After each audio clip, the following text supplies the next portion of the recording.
Assim como há certos passos que devemos dar para que nossa fé seja incubada apropriadamente, há também uma verdade central concernente ao reino da fé que necessitamos compreender. A lição mais importante que aprendi acerca da natureza do reino da fé começou como resultado de algo que foi, a princípio, uma experiência desagradável. Nos Estados Unidos, os ministros não possuem esse tipo de problema, mas no Oriente passei por muitas tribulações ao pregar no poder miraculoso de Deus, porque no budismo os monges também fazem milagres fantásticos. Recentemente, uma coreana morria de câncer incurável.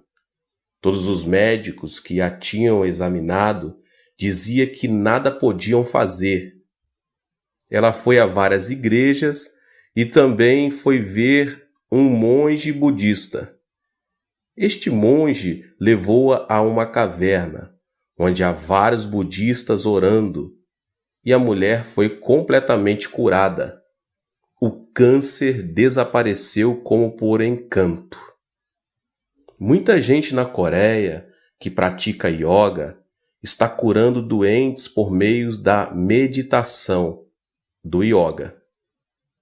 Quando se vai a reuniões dos Soka-gakkai japoneses, podemos ver muitos que são curados, alguns de úlceras no estômago, outros de surdez, mudez, e os cegos recuperam a vista.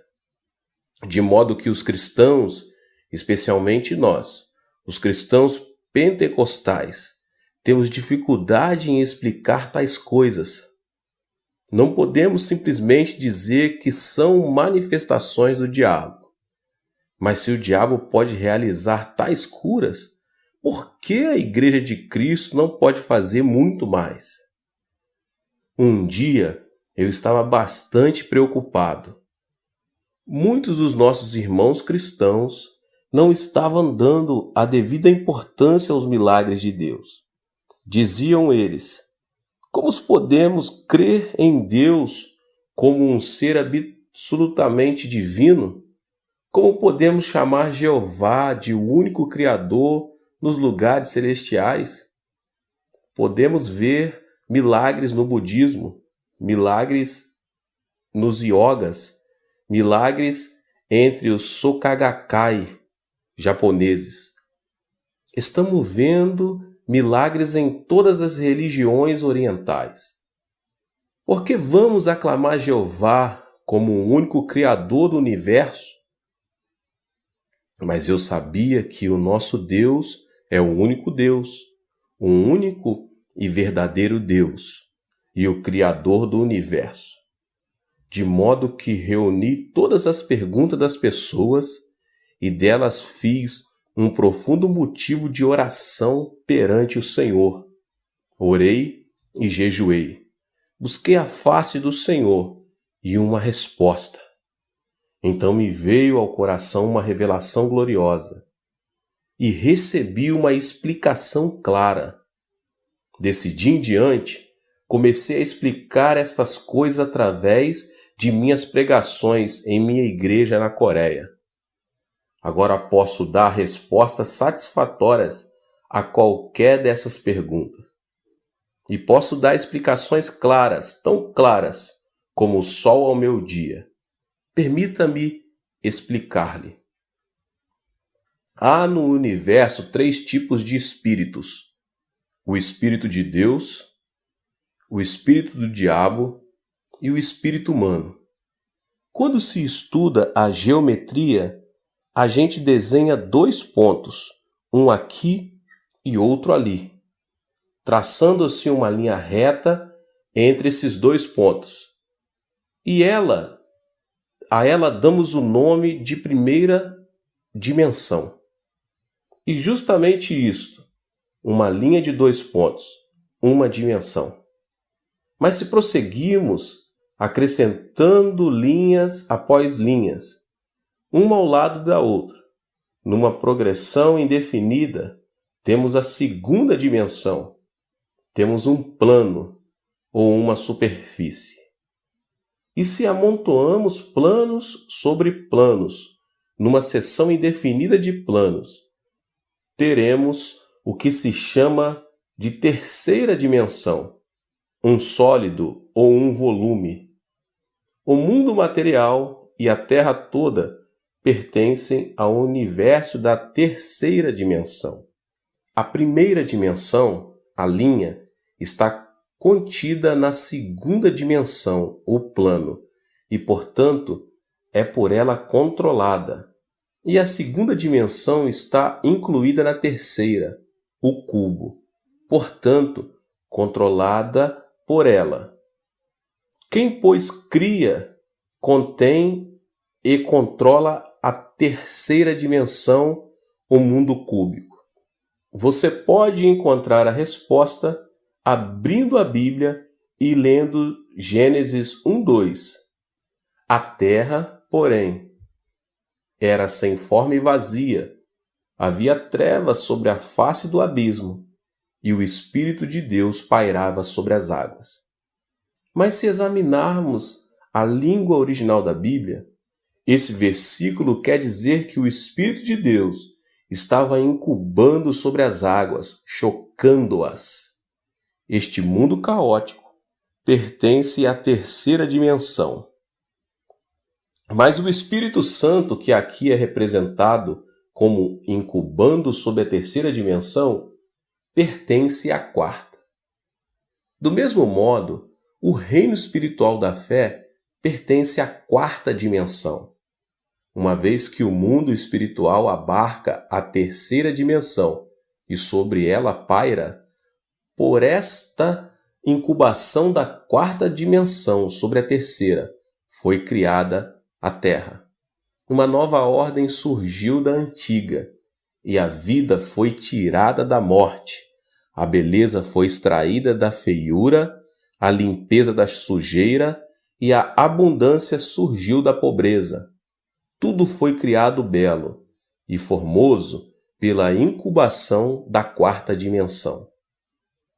Então Deus falou ao meu coração: Filho, assim como a segunda dimensão inclui e controla a primeira, e a terceira inclui e controla a segunda, assim também a quarta dimensão inclui e controla a terceira, produzindo a criação da ordem e da beleza. O espírito é a quarta dimensão. Cada ser humano é um ser espiritual, assim como o físico. Possui a quarta dimensão e também a terceira em seus corações. Deste modo, os homens, explorando sua fé espiritual na esfera da quarta dimensão, por meio de visões, imaginações e sonhos, podem influenciar a terceira dimensão, produzindo nela mudança. Assim foi o que me disse o Espírito Santo. Esses iogueis e monges budistas podem, portanto, explorar e desenvolver humanamente sua quarta dimensão, sua esfera espiritual. Ao lograr uma visão clara, formar quadros mentais de uma boa saúde, podem incubar essa saúde sobre os enfermos. Por ordem natural, a quarta dimensão tem poder sobre a terceira, o espírito humano. Com certas limitações, é claro, podem dar a ordem e criar coisas. Deus deu ao homem poder sobre a criação. Ele pode controlar o mundo material e dominar as coisas, responsabilidade que pode executar mediante a quarta dimensão. Ora, os incrédulos, explorando e desenvolvendo seu ser espiritual interior de tal maneira, podem executar domínio sobre sua terceira dimensão, que inclui as doenças e as enfermidades físicas. Então disse-me o Espírito Santo: Veja os Sokagakai, eles pertencem a Satanás. O espírito humano junta-se ao espírito maligno da quarta dimensão e, com a quarta dimensão maligna, exercem domínio sobre seus corpos e circunstâncias. O Espírito Santo mostrou-me que foi assim que os magos do Egito exerciam domínio sobre várias ocorrências, assim como Moisés o fazia. Deus então me ensinou que, já que podemos ligar a quarta dimensão de nosso espírito à quarta dimensão do Pai Celeste, o Criador do Universo, podemos ter mais domínio sobre as circunstâncias. Louvado seja Deus! Podemos tornar-nos fantasticamente criativos e podemos exercitar grande controle e poder sobre a terceira dimensão. Depois de receber esta revelação do Senhor, comecei a explicar com facilidade os acontecimentos e milagres das outras religiões. As pessoas, às vezes, me desafiavam. Podemos operar os mesmos milagres? Eu, por minha vez, dizia, sim, sei que podem. E por que vocês têm a quarta dimensão em seu espírito?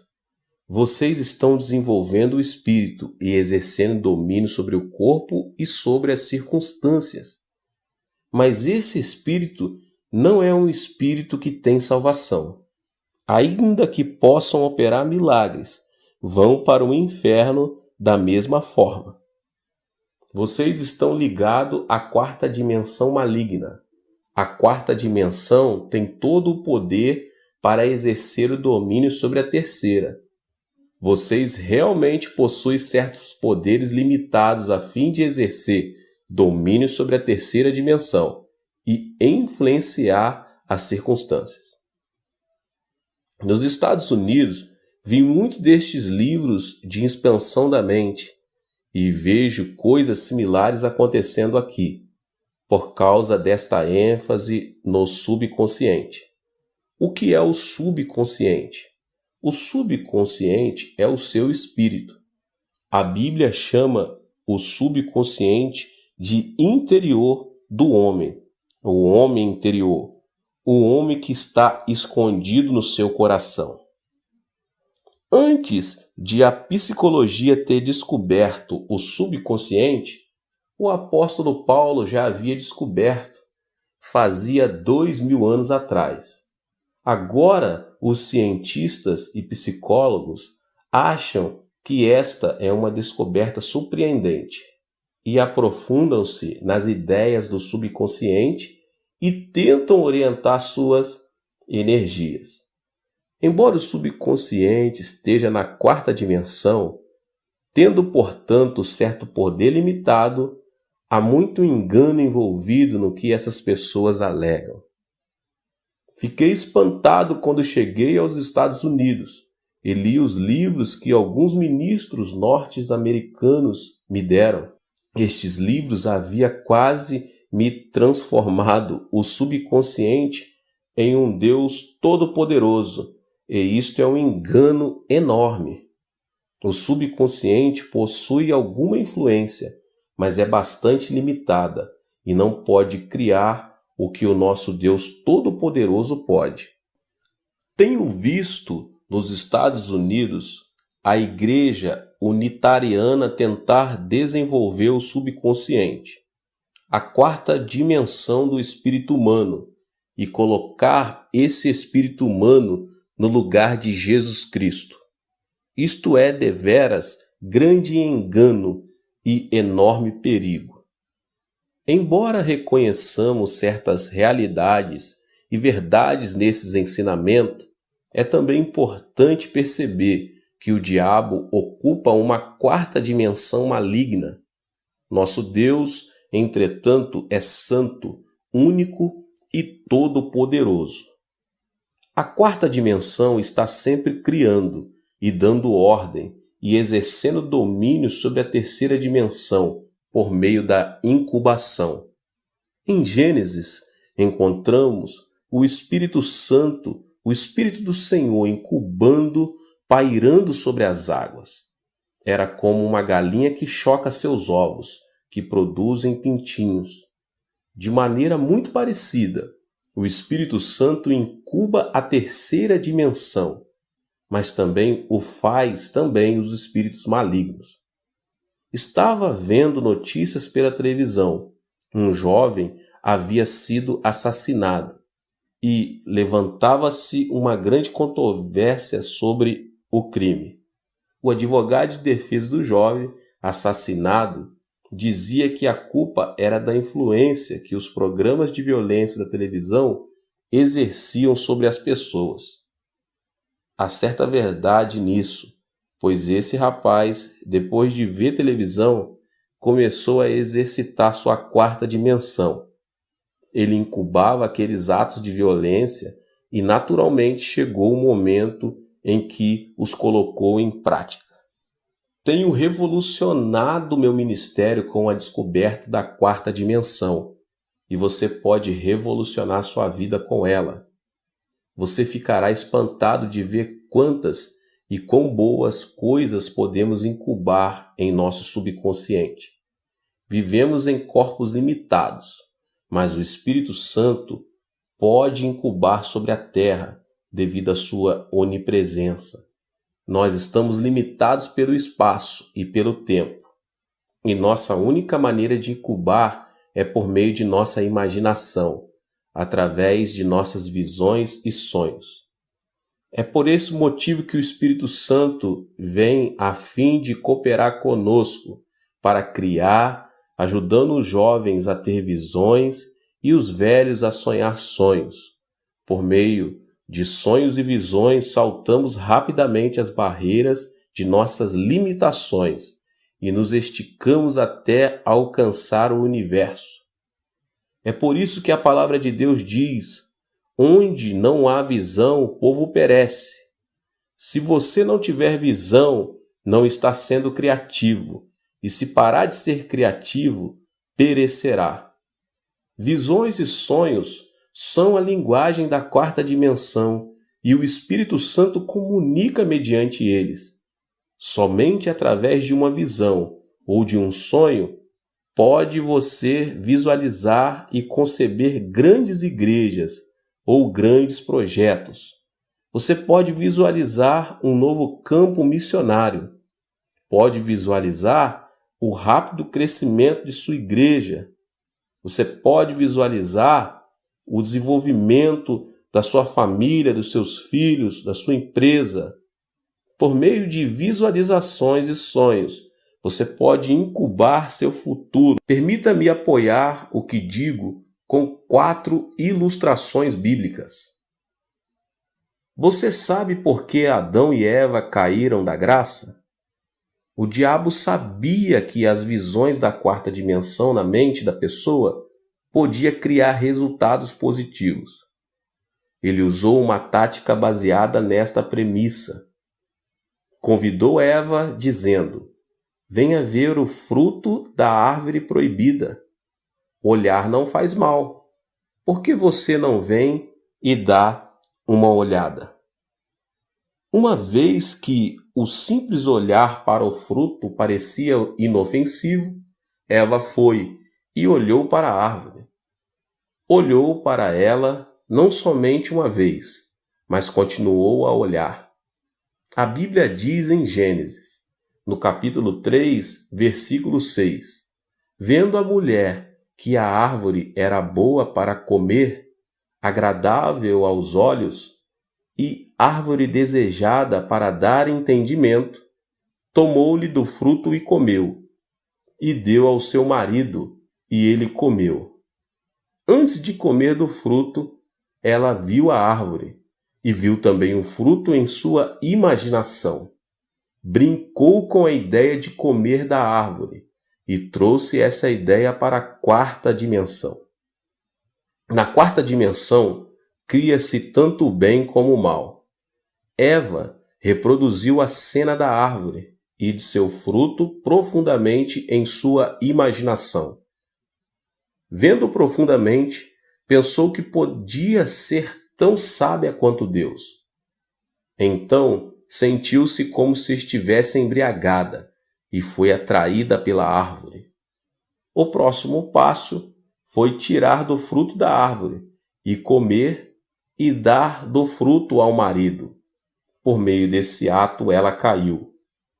Se olhar com atenção não fosse importante, por que deu o anjo de Deus juízo tão severo à mulher de Ló? Em Gênesis 19:17 diz-nos a Bíblia: livra-te, salva-te a vida, não olhes para trás. É uma ordem simples, não olhar para trás. Entretanto, ao lermos Gênesis 19:26, descobrimos que a esposa de Ló olhou para trás e se transformou em estátua de sal. Recebeu esse castigo tão severo, simplesmente por ter olhado para trás. Você pode dizer que o castigo foi demasiadamente severo, mas quando se compreende a lei do Espírito, não o é. Ao olhar para Sodoma, toda essa visão se realizou em seu interior e captou sua imaginação. E a cobiça da vida antiga se apoderou dela, e Deus então a castigou com juízo justo. Deus tem usado essa linguagem do Espírito Santo para mudar muitas vidas. Observe com cuidado ao ler Gênesis 13, 14 e 15. Disse o Senhor a Abrão, depois que Ló se separou dele: ergue os olhos e olha desde onde estás para o norte, para o sul, para o oriente e para o ocidente, porque toda essa terra que vês, eu te darei a ti e a sua descendência para sempre. Deus não disse: ó Abrão, dar-lhe-ei Canaã. Simplesmente reivindique-a. Não. Muito especificamente, Deus lhe disse que desde onde estava, olhasse para o norte, para o sul, para o oriente e para o ocidente, que ele lhe daria essa terra, a ele e aos seus descendentes. Gostaria que Abrão tivesse tido um helicóptero para subir bem alto e olhar lá de cima toda a região do Oriente Médio. Assim seriam evitados tantos problemas que sofre essa região hoje. Uma vez que Abrão não possuía binóculos nem helicópteros, sua visão foi bastante limitada. Ver é possuir.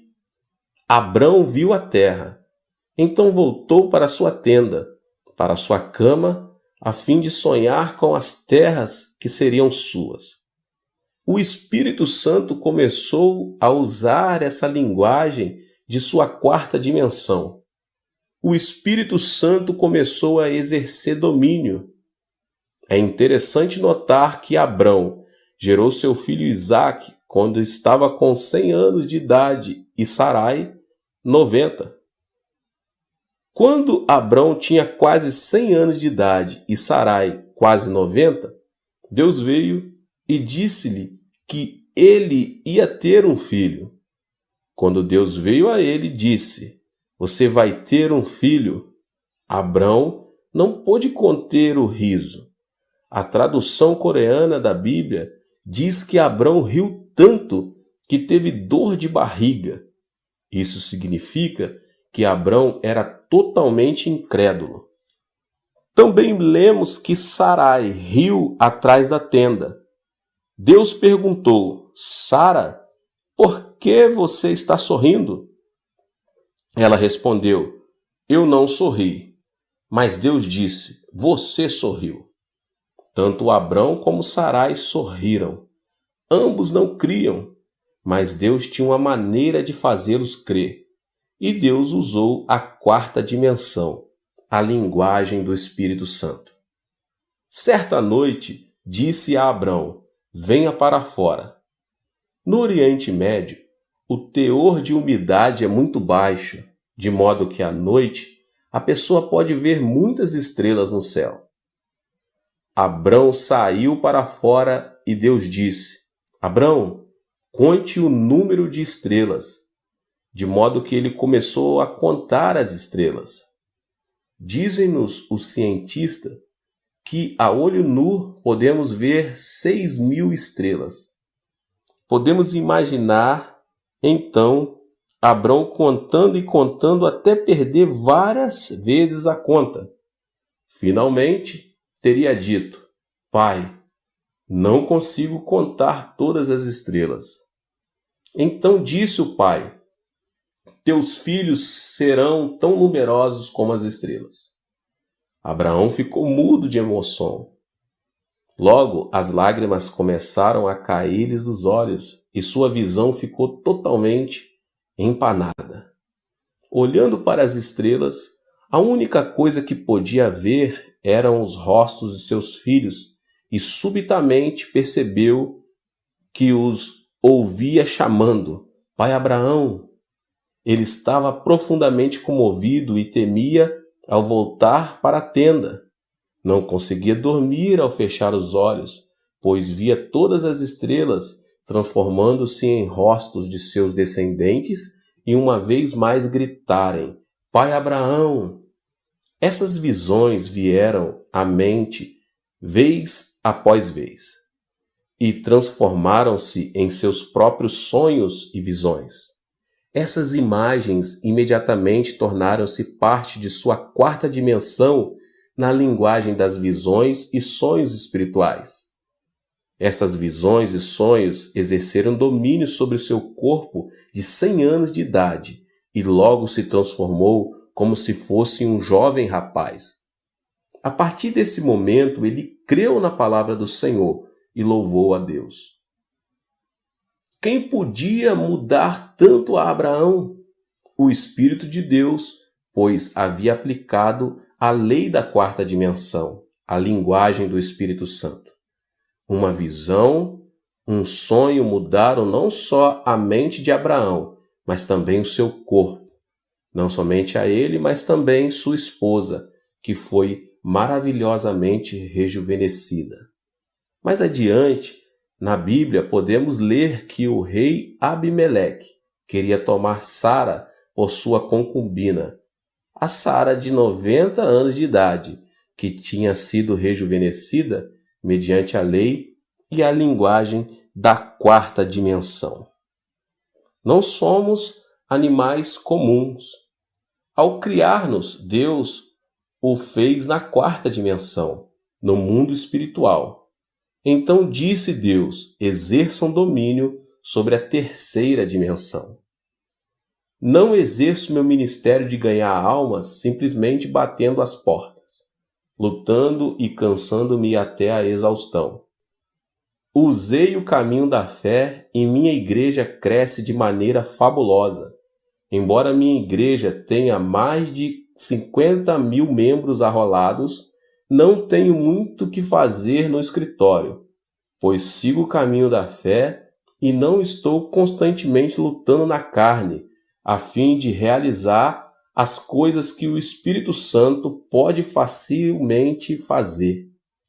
Aprendi que mesmo ministrando em países estrangeiros, posso entrar na quarta dimensão do Espírito Santo e dizer-lhe a necessidade de minha igreja na Coreia, e ele executa essa obra.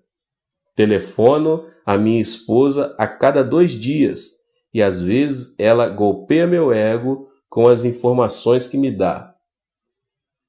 Pensava que os membros da igreja estariam ansiosos para que eu voltasse do exterior e que estavam todos esperando por mim, e tinha certeza que a assistência ao culto de domingo de manhã cairia, mas minha esposa dizia: não se gabe disso, a igreja está indo muito melhor, mesmo sem você.